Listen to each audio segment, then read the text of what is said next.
सन्मान समानता मिळण्यासाठी बौद्ध धर्मात विशेष स्थान आहे। महाकारुणिक तथागत सम्यक संबुद्ध यांचे या कार्यात महान योगदान आहे। त्यांनी स्त्रियांना माणसाप्रमाणे सन्मान प्राप्त करून दिला आहे। आम्रपाली सारखी नगरवधू असो की खेमा सारखी महाराणी, मिगार माता, विशाखा सारखी श्रेष्ठी वधू असो की चांडाल कन्या प्रकृती असो, सर्वांना बुद्धाच्या काळात सन्मान आणि गौरव प्राप्त झाला। याच श्रावस्ती नगरात अहिंसक नावाच्या विद्यार्थ्याला आपल्या गुरुमुळे अंगुलीमाल डाकू बनावे लागले। संघनायक, पटचारा, उत्पलवन्ना आणि सुमन्ना यांच्याही जीवनात घडलेली रोमांचक कहाणी बुद्ध काळात घडून गेली। श्रावस्ती नगरात अनाथ पिंडक सारखा महान दानशूर निर्माण झाला। त्यांनी 54 करोड रुपयांची सुवर्ण मुद्रा खर्च करून भगवान बुद्ध आणि त्यांच्या भिक्षू संघासाठी जेतवन निर्माण केले। अशीच एक किस्सा गौतमीच्या जीवनात घडलेली कहाणी बुद्धांच्या काळात घडून आली। श्रावस्ती नगरातील एक श्रीमंत व्यापाऱ्याच्या मुलासोबत अत्यंत गरीब असलेल्या मागास जातीच्या मुलीचं लग्न झालं। किसा गौतमी तिचं नाव।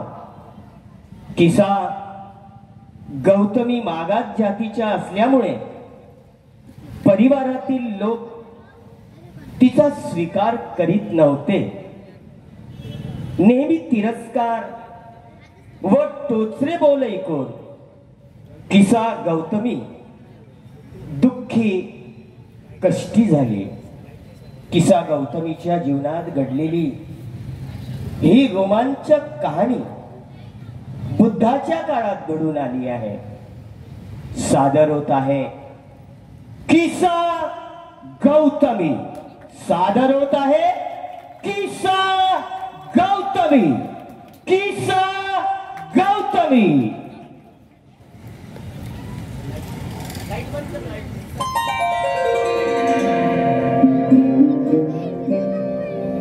श्रावस्ती नगरात अत्यंत गरीब समाजात माझा जन्म झाला।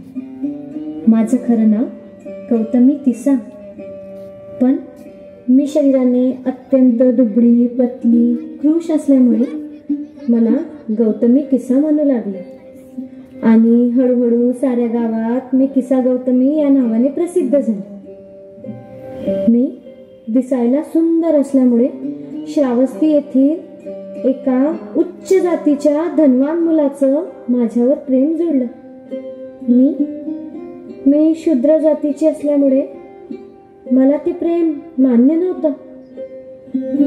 कर्मधर्म संयोगाने माझा विवाह त्या उच्च जातीच्या धनवान मुलासोबत झाला। धनधान्य भरपूर, प्रेमळ पती। मला वाटलं की आता माझ्या वाटेला आलेलं दुःखच संपलं,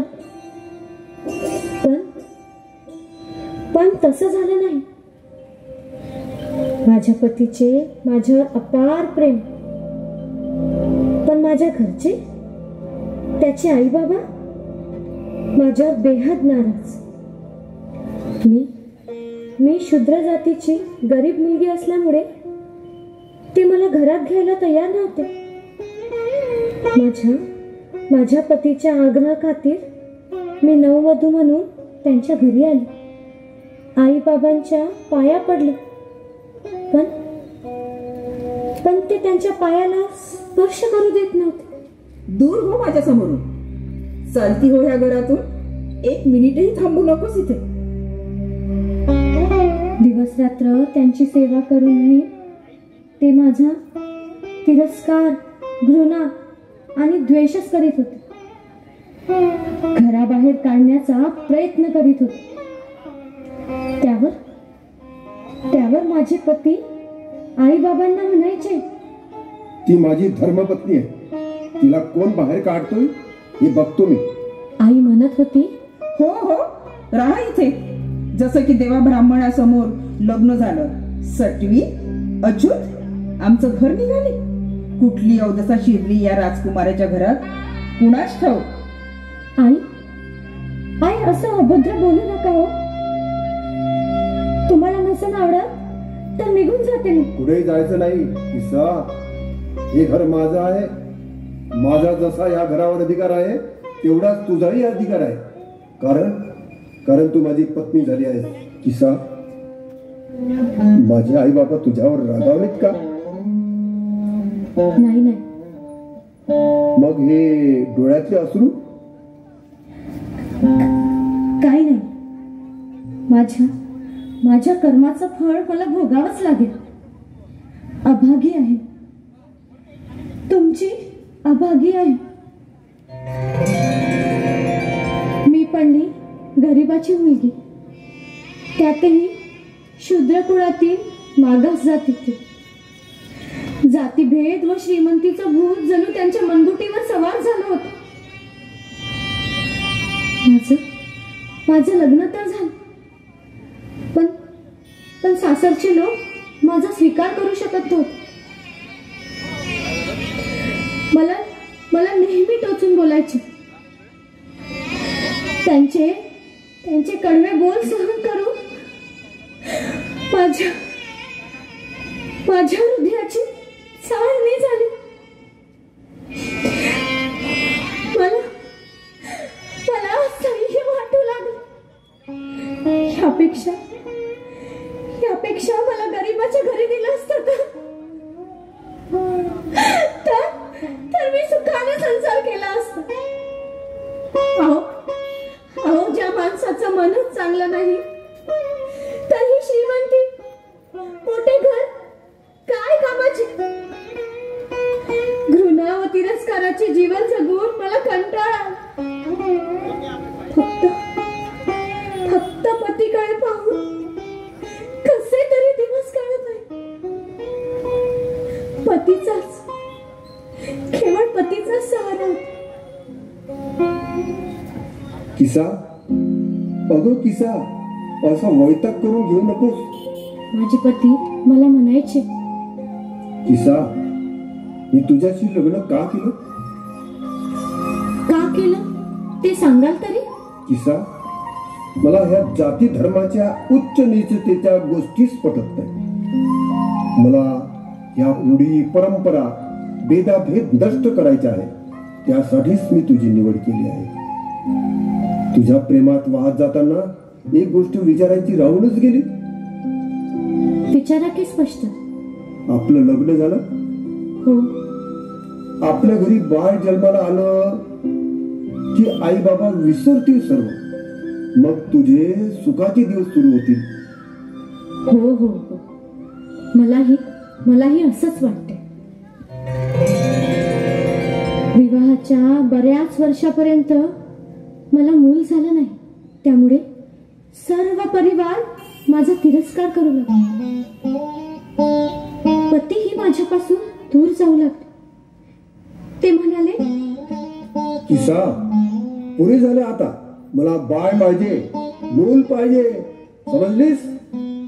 मला आपल्या वंशाचा दिवा पाहिजे, दीपक पाहिजे.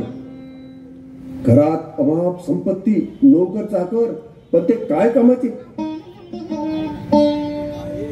मी कसं सांगू? कसं समजावू तुम्हाला? समजेलच तुला. हे ईश्वरा, मी काय करू? कसं सांगू या लोकांना? कसं समजावू? घरच्यांचा विरोध तोही पत्करून मी या घरात कसे तरी दिवस काढते आहे. फक्त पतिरायाचा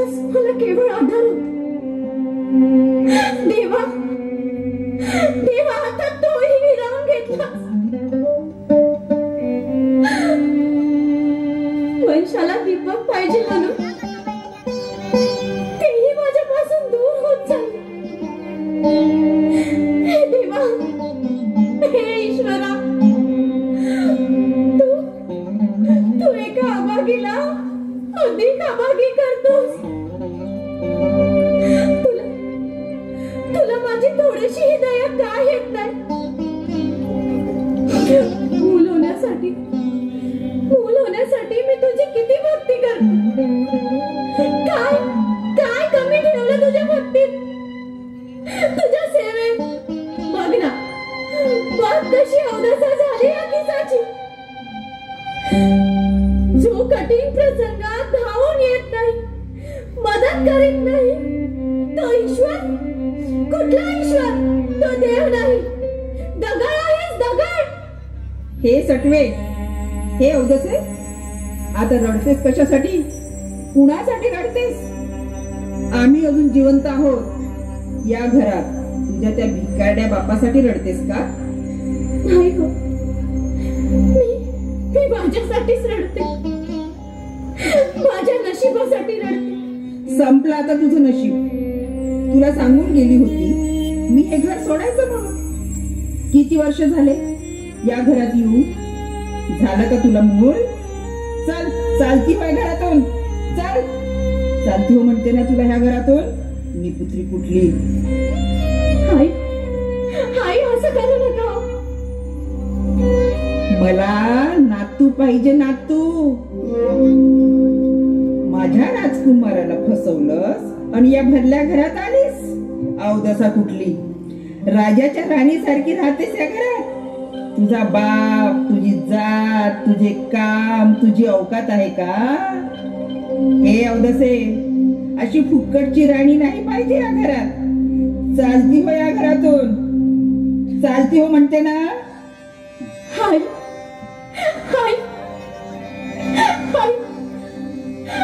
असं मात्र बोलू नका. मी स्वतःहून तुमच्या घरात नाही आले. मी अस्पृश्याची मुलगी आहे, याची पूर्ण कल्पना दिली होती. पण ते ऐकतच नव्हते. सांगा आई, सांगा माझं काय चुकलं?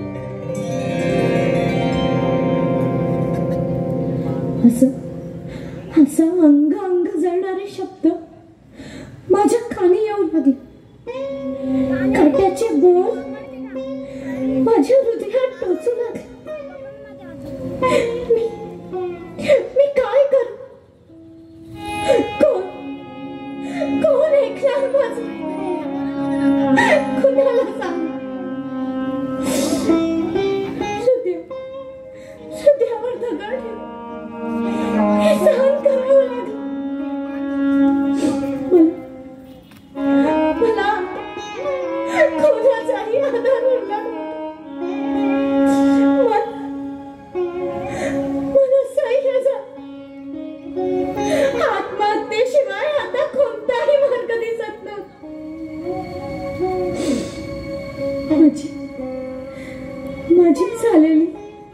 माझी झालेली केविलवाणी स्थिती पाहून माझ्या पतीच्या अंतःकरणात मायेचा मुलावा दिसून आला. पुन्हा त्याचं प्रेम चंबून आलं. मला धीर देत ते म्हणाले, आई बोलली असेल तुला बाळ होत नाही म्हणून मी देखील तुझ्यावर रागावला असेल. पण मलाही मायेचं हृदय आहे. मूल होणं हे तुझ्या हातात नाही हे मलाही कळते. पण कोणा संसाराचा खेळ असाच असतो. असं रडणं भुंकणं हे संसाराचं संगीत आहे. त्याचा तालबद्ध ठिका धरणारे आपण दोघही साथीदार आहोत. समजलीस? झालेले हे सर्व विसरून जा.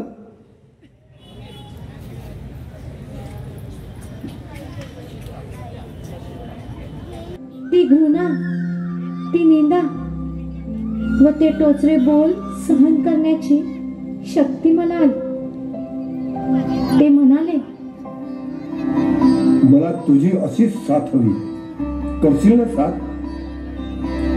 हो, मला खात्री आहे हे दुःखाचे दिवस जातील. आत्महत्येशिवाय आता कोणताही मार्ग दिसत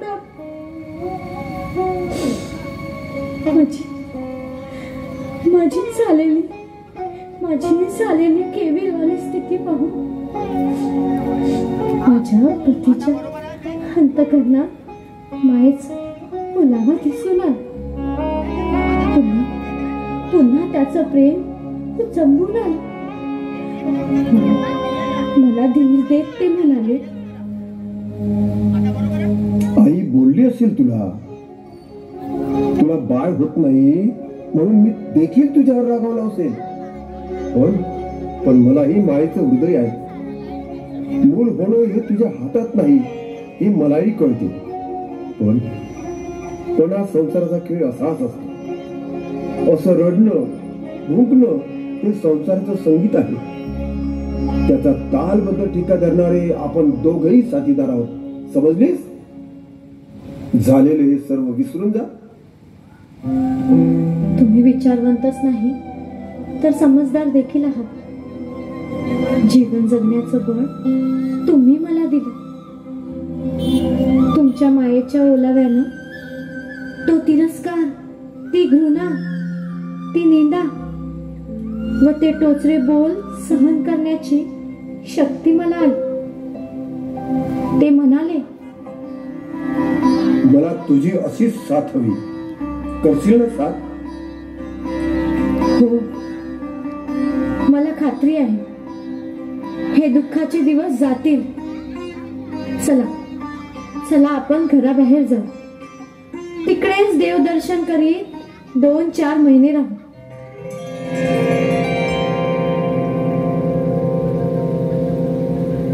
देवदर्शनासाठी 2-4 महिने घराबाहेर पडलो. काही दिवस निघून गेल्यावर पुन्हा सुखाच्या दिवसाची चाहूल लागली. जणू वाळवंटात हिरवळ फुलू लागली. आता वंशाचा गर्भ माझ्या पोटात वाढू लागला. आनंदाच्या उकड्या फुटू लागल्या. त्याच आनंदात घरी परत. माझ्या सासूच्या मनात राग होताच. ही आनंदाची बातमी सांगण्यासाठी माझे पती पुढे गेले. आईला आवाज देत म्हणाले, आई आई आई अगं मातोश्री. काय झालं ओरडायला? अगं आई, अगं मी आलो. तुझी ती बायको सटवी कुठे आहे? ती मागेच आहे. तुला गोड बातमी सांगायला मी पुढे आलोय. किसा आता गरोदर आहे. देवा देवा, माझ्या हाकेला धावून आलास, बरं झालं. मी घरी आले. आईच्या सासूच्या पाया पडले. तिने आशीर्वाद दिला. सौभाग्यवती भव. राजकुमाराला आवाज देऊन म्हणाली, राजकुमार, सुनबाई जवळचं सामान घे, तिला आराम करू दे. सुनबाई थकली असेल ग, आज जा आराम कर. मी तुझ्यासाठी चहा ठेवते. नका, माझ्यासाठी काहीही नको. शांत बसा. मी नाजूक नाही. गरिबाची कबाड कष्ट करणाऱ्या एका मागास जातीची काटक मुलगी आहे. आम्हाला सवय आहे कष्ट सोसायची. आई, आमचं बाळंतपण ही उघड्यावरच व्हायचं. माझी मुळीच काळजी करू नका. सुनबाई, आता नको ती आठवण काढू. राजकुमारी झालीस, आता पुत्रवधू झालीस. अस्पृश्य जातीतील असली तरी दिसायला सुंदर आहेस. तुझे विचारही चांगले आहेत, हे आत्ता कळलं. सांग, तुझ्यासाठी काय करू, तू फक्त सांग. 9 महिने पूर्ण झाल्यावर सुंदर पुत्ररत्न माझ्या पोटी जन्माला आले. त्याचे रोहित नाव ठेवले.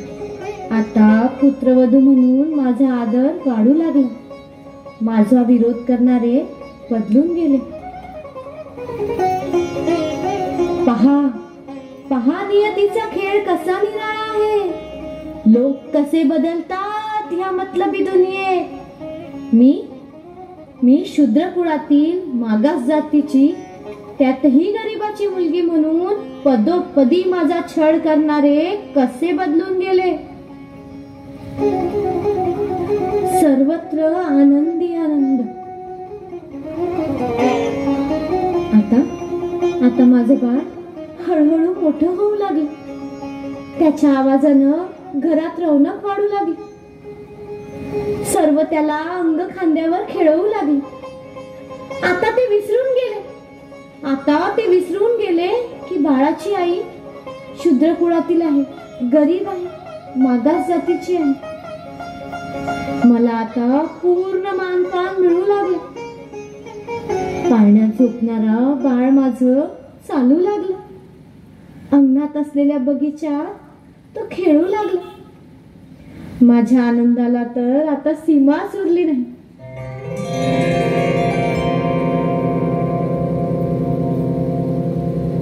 जणू माझे भाग्यच उजळायला लागले. वाटलं होतं आता दुःखाचा अंतच झाला. पण ही खुशी फार दिवस टिकू शकली नाही. एक दिवस आकाशात ढग नसतानाही माझ्यावर वीज पडल्याचा क्षणभर भास झाला. घराच्या बाहेरील बगीच्यात बाळ बागडत असताना काळ्या नागाने डंक मारला. क्षणातच त्याचे शरीर निळे पडले. त्याचा श्वास बंद पडला. मी धावतच त्याच्याकडे गेली. घरातले अकांत करून रडू लागले. मला क्षणभर काही सुचेनासे झालं. शेजारचे औषधोपचार करू लागले, मंत्रतंत्र बोलू लागले, पण त्याचा काहीही उपयोग होत नव्हता. लोक म्हणाले बाळ मरण पावलं आहे. काहीही केलं तरी आता त्याचा उपयोग होणार नाही. पण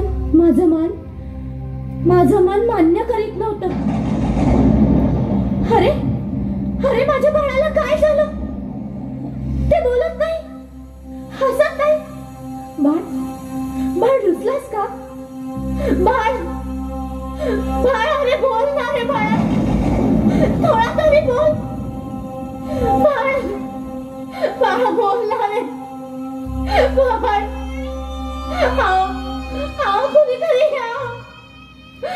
कुणीतरी आओ. माझ्या बाळाला पहा, काहीतरी करावं. कुणाची तरी दृष्ट लागली माझ्या बाळाला. बाळ सांगणार रे, बाळ बोल ना. हे ईश्वरा काय केलं बऱ्याच वर्षापासून आमचं घर बाळ विना रिकामं. आज ते भरल्यासारखं झालं होतं. देवा काय झालंय?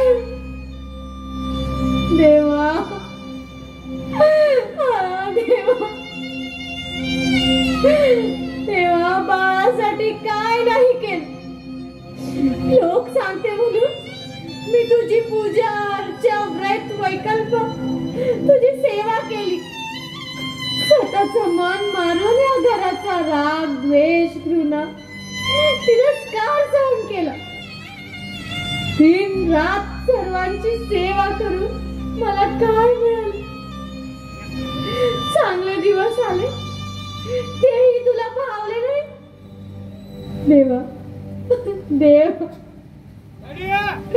देवा तू निष्ठुर आहेस. उगाचीच लोक तुझ्या नादी लागतात. तुला माझं चांगलं करता येत नव्हतं तर वाईट का केलास? सांग. जगाचा करता म्हणतात ना तुला. पण पण कोणतीही ताकद तुझ्यात नाही हे आत्ता कळलं. असं असं माझ्याशी खेळून तुला काय मिळालं? कोणतं समाधान मिळालं? अरे अरे तुझ्यापेक्षा दगड धोंडे तरी बर, ते घरच्या कामी तरी येतात, पण तू निकामी आहेस. तुला आम्ही ईश्वर समजतो, पण तू दगडापेक्षाही निपटार आहेस. माझ्यापेक्षाही नीच आहेस. माझ्या बोलण्याचा काहीच परिणाम का होत नाही तुझ्यावर? हिम्मत असेल ना, हिम्मत असेल तर कर माझ्या बाळाला जिवंत. काय म्हणता? माझं बाळ नाही राहिलं याचं? नाही, असं म्हणू नका. माझं बाळ मला सोडून जाऊ शकत नाही. माझं बाळ बेशुद्ध पडलं आहे. ते गाळ झोपलं आहे. त्याला उपचाराची गरज आहे. याव बाबा बघा माझ्या बाळाला. आत्ताच चांगलं होतं, आत्ताच बोलत होतं, खेळत होतं, आणि आत्ताच बोलत नाही, खेळत नाही, पाहत नाही.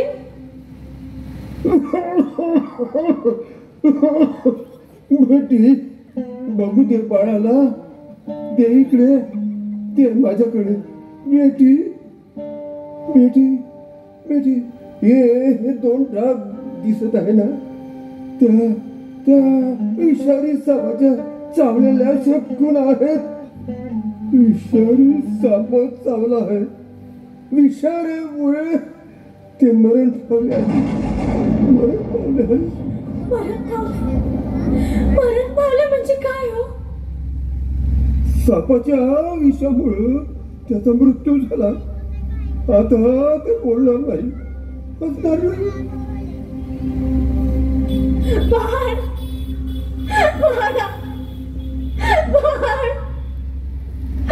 कशाला सोडून गेला आम्हाला बाळ? बेटी, तू रडू नकोस, रडू नकोस. तू रडू नाही तर काय कर? बऱ्याच दिवसानंतर बाळ झालं, आणि तेही मला सोडून गेलं. पण रडू नाही तर काय कर? काय उरलं या जगात? काय उरलं? बेटी, जरा धीर धर. मी एक गोष्ट ऐकली आहे. साप चावलेला माणूस त्वरित मरत नसतो, फक्त मरणाचा भास होतो. त्याला सापाचा मांत्रिकच वाजू शकतो. मी सांगतो, त्या मांत्रिकाकडे जा.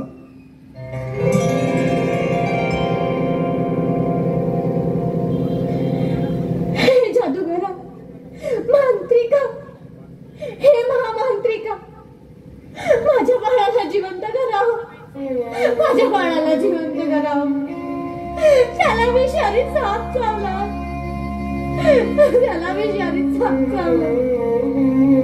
माझ्या बाळाला वाचवा, माझ्या बाळाला वाचवा. हे लोक म्हणतात माझं बाळ मेलं आहे, पण मी म्हणते माझं बाळ झोपी गेलं. गाढ झोपेतून त्याला उठवा, गाढ झोपेतून त्याला उठवा. बेटी, आता ते उठणारच नाही, आणि माझ्या मंत्राचा त्या बालकावर काही उपयोग होत नाही. आता तू महावैद्यराजकडे जा. मी महावैद्यराजकडे भयानक जंगलातून जाताना एका माणसाने मला हाक मारली. बेटी, इकडे कुठे निघाली घाई घाई? मी त्याच्याकडे लक्ष न देता धुंदीत पुढे चालत राहिले.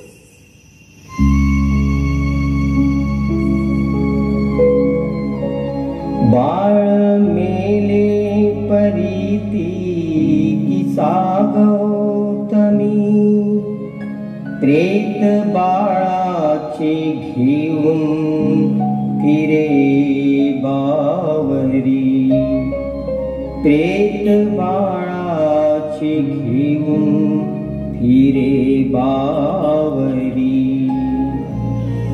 अगं, अशी वैतागल्यासारखी कुठं निघालीस? बेटी थांब. अगं पुढे जाऊ नकोस. पुढे भयानक जंगल आहे बरं. बाळाला घेऊन कुठे चाललीस? अगं एकटी जाऊ नकोस. कोण तुम्ही? मला का थांबवलं? मला जाऊ द्या. माझ्या बाळाला शुद्धीवर आणण्यासाठी मला वैद्यराजकडे जाता. लोक म्हणतात माझं बाळ मरण पावलाय. मी महामहिम मांत्रिकाकडे गेली, पण त्याचा काहीही उपयोग झाला नाही. मी बाळाशिवाय जिवंत राहू शकत नाही. माझ्या बाळाशिवाय मी जिवंत राहू शकत नाही. माझ्या बाळाला वाचवावं. माझ्या बाळाला वाचवावं. बेटी, तू याच रस्त्याने चाललीस तर पुढे जंगलाच्या जवळ एक वैद्यराज राहतात. तिथे जा, तुझं काम होईल.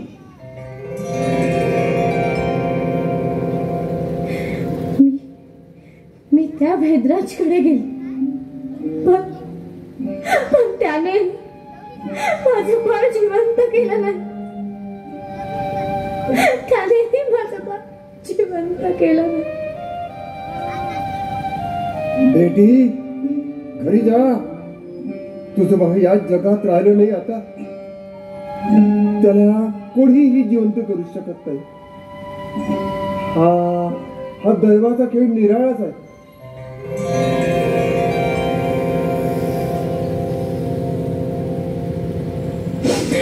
मी बाळाला घेऊन पुढे जात होती. वाटेत मला एक म्हातारा माणूस दिसला. त्यालाही मी माझी कर्मकहाणी सांगितली. फुटकं नशीब माझं, फुटकं नशीब.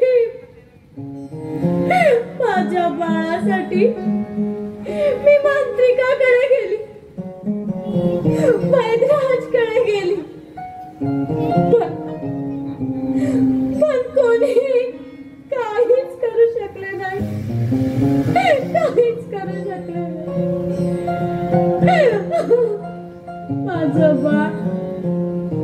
माझं बाळ मेलं आहे असेच म्हणाले. माझं बाळ मेलं आहे असेच म्हणाले. माझं बाळ गाढ झोपलाय. ते मला सोडून जाऊ शकत नाही. बाबा, मी अनेकांच्या सांगण्यावरून बाळाला घेऊन भटकत आहे, पण काहीच फायदा झाला नाही. काहीच फायदा झाला नाही. बेटी, शांत हो. अगं रडू नकोस आणि वेड्यासारखी फिरू नकोस. सांगा बाबा, काय करू सांगा.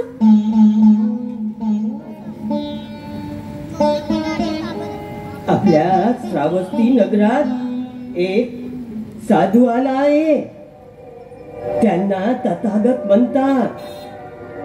ते महान तपस्वी आहे. त्यांच्याकडे जा. ते तुझ्या बाळाला औषधी देतील.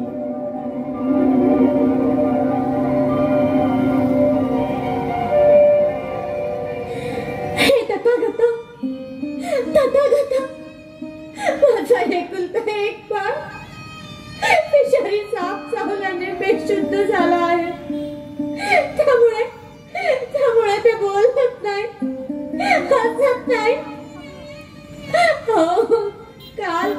आता खेळत होता. हे लोक म्हणतात बाळ मरण पावलाय. तथागता बऱ्याच वर्षानंतर हे बाळ जन्माला आलं. घरचे लोक माझा द्वेष, तिरस्कार आणि घृणा करून मला नुसतं दुःख देत होते. बाळाच्या रूपानं माझं दुःख संपेल असं वाटत असताना त्याला साप चावला. ते मरण पावलं. माझा एकुलता एक बाळ गेला हो. माझा एकुलता एक बाळ गेला.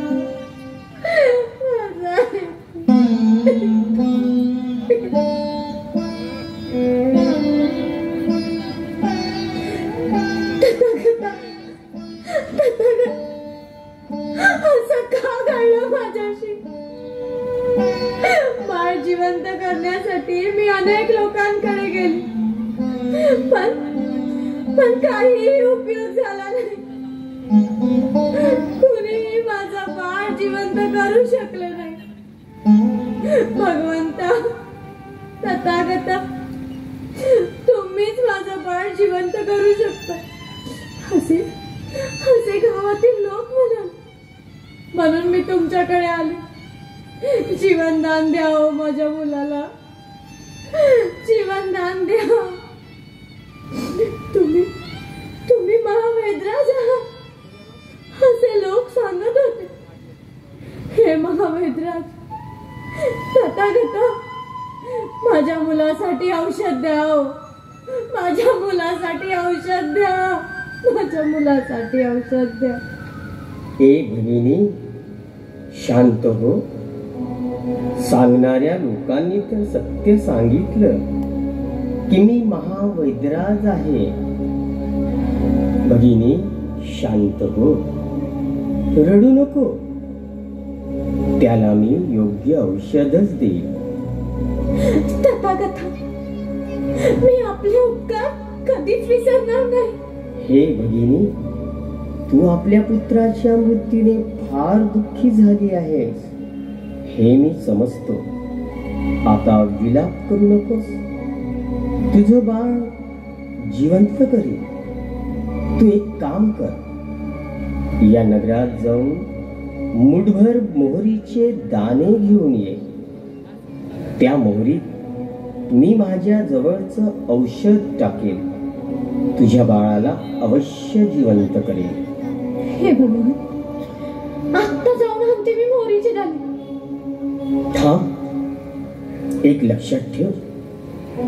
अशा घरचे मोहरीचे दाणे आण की त्या घरचा आजपर्यंत कोणीही मरण पावले नसेल, तरच त्याचा लाभ होईल. होय भगवान, अशाच घरची मोहरी आणते. अशाच घरची मोहरी आणते. आता माझं बाळ उठेल. किसा झाली बावरी, मागे घरोघरी मोहरी. विचारी घराला इथे मरण आले का हो आजवरी. विचारी घराला इथे मरण आले का हो आजवरी. हो, माझ्या बाळासाठी मुठभर मोहरी देता का? ते विषारी साप चावल्याने मरण पावलं आहे. भगवंत, ह्या मोहरीच्या धान्याने माझं बाळ जिवंत करणार आहे. तुझा बाळ जिवंत होत असेल तर मुठभर काय भरपूर देते मोहरीचे दाणे. हो, तुमच्या घरचे आजपर्यंत कोणी मरण पावले का? हो, मरण पावले आहे. मग नको तुमच्या घरची मोहरी. हो, माझ्या बाळासाठी मूठभर मोहरीचे दाणे देता का? भगवंत त्या मोहरीच्या दाण्याने माझ्या बाळाला जिवंत करणार आहे. मी अनेकांच्या घरी मोहरीचे दाणे मागायला गेले, पण प्रत्येकाच्या घरचे कुणी ना कुणी मरण पावले असल्याचेच दिसले. नगरात जिवंत असणाऱ्या लोकांपेक्षा मरणाऱ्यांचीच संख्या जास्त आहे. हताश झाली किसा गौतमी, मागे परतली खाली हात. हताश झाली किसा गौतमी, मागे परतली खाली हात. शब्द आठवे तथागताचे, होनी स्वयं ज्ञात. शब्द आठवे तथागताचे, होनी स्वयं ज्ञात.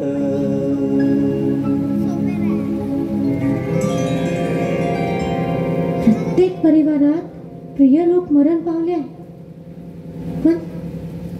पण ते माझ्यासारखे हासवे गाडीत वेडे झाले नाही. प्रत्येकाला आज ना उद्या मरण येणारच. मृत्यू येणे हा निसर्ग नियम आहे. हो, हेच सत्य आहे, हेच अमर सत्य आहे. हे समजण्यासाठी तर पाठवलं नसेल मोहरी आणायला. ए भगिनी, मिळाले का मोहरीचे दाणे? भगवान, हे तथागता, मोहरीचे दाणे तर मिळाले नाही, पण माझं अस्थिरलेलं मन जागे झालं. सर्वच मरणार हे कळलं.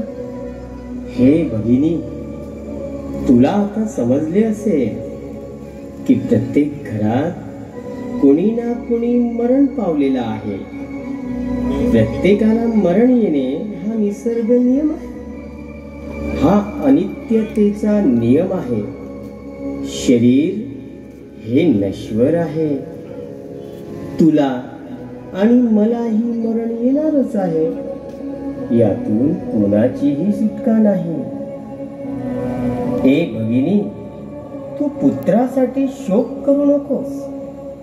तथागता, हे भगवंता,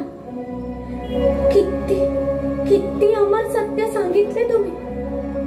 हे अमर सत्य समजायला भाग पाडले, मला योग्य मार्ग दाखविला. ए भगिनी, तुझ्या ह्या मृत बाळासाठी तुला घरी जावे लागेल, ते अगत्याचे आहे. होय भगवंता, मी आपल्या आदेशाचे पालन करेन, पण मला आपल्या भिक्षुनी संघात प्रवेश द्या.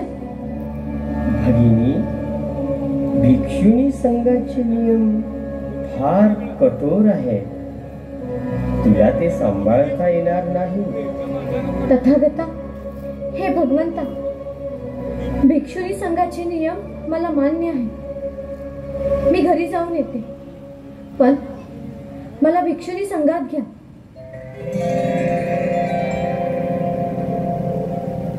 हे घ्या तुमचे बाळ, करा आता काय करायचे ते. ही मी निघालेच. किसा, थांब, तू आता कुठे जाऊ नकोस. मला आता गेलेच पाहिजे. हे भगवंता, तथागता, मला आता कुठेही जायचं नाही. हे भगिनी, भिक्षुणी संघात सर्वश्रेष्ठ भिक्षुणी म्हणून आपलं स्थान राहील. सर्वांचे कल्याण तुझ्या हातून होईल. भवतु सब मंगलम, भवतु सब मंगलम, भवतु सब मंगलम.